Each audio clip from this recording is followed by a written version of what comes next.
Hi everyone, good day to you. This is Mercy here. Um, that the best students in your class are doing well doesn't mean you're an excellent teacher. Because learning is not only for the bright students; it is for everyone under your teaching coverage. Um, Something prompted me to make this video, and it's about the fact that I've once been there, and I know what it feels like. Back then in secondary school, a particular teacher made me to almost hate a particular subject because of this issue I'm talking about right now.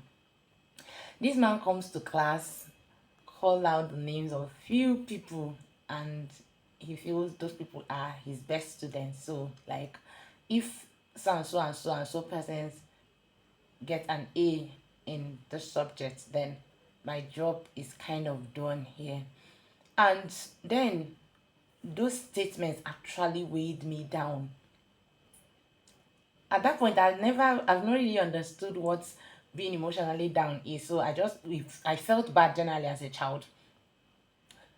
So, and that is why I'm making this video. One thing about learning is that there are certain things that learning entails, and that is one thing: inclusive education.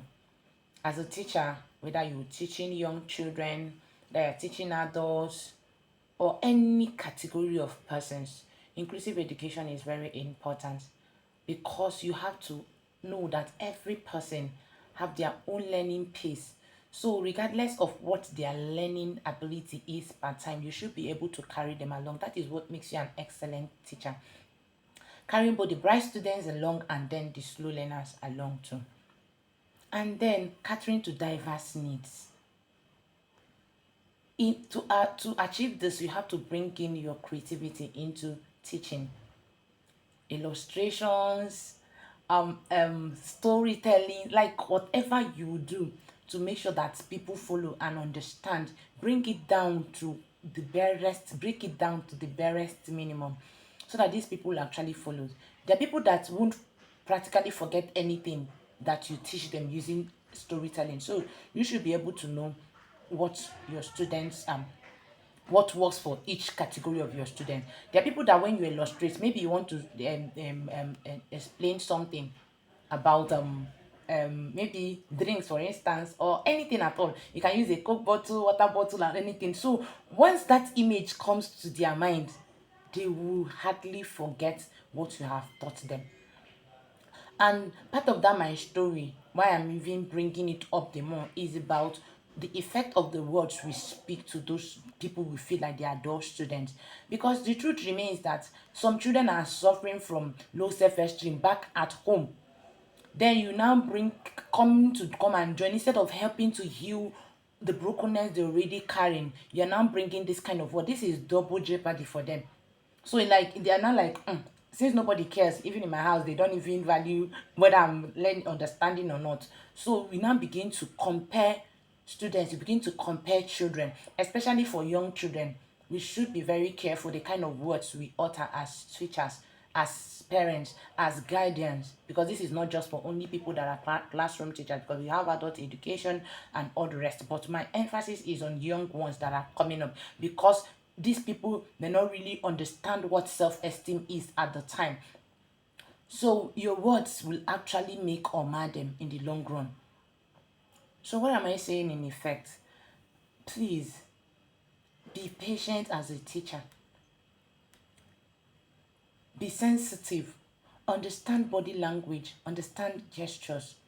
Understand facial expression of those ones. There are people that their facial expression is, as in shows you that they are totally lost. Let them come alive. Help them come out of that shell. There are people that feel like like I'm really confused in this particular thing. Their facial expression shows it. So you have to be an observant person for you to be able to impact knowledge to other people. So that's that for that. So we should be able to know that there are seeds that will plant in the young ones that will grow with them as long as they are concerned. Because this my story, it didn't just end while I was in secondary school. It followed me, because anytime I remember, I'd be like, ah, this man no try for me, sha.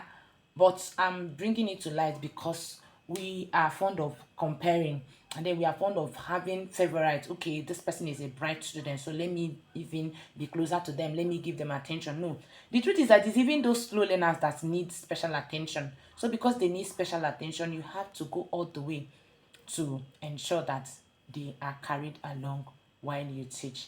And I hope those few tips help us to become better teachers, become better parents, even as we guide our children through the journey of life.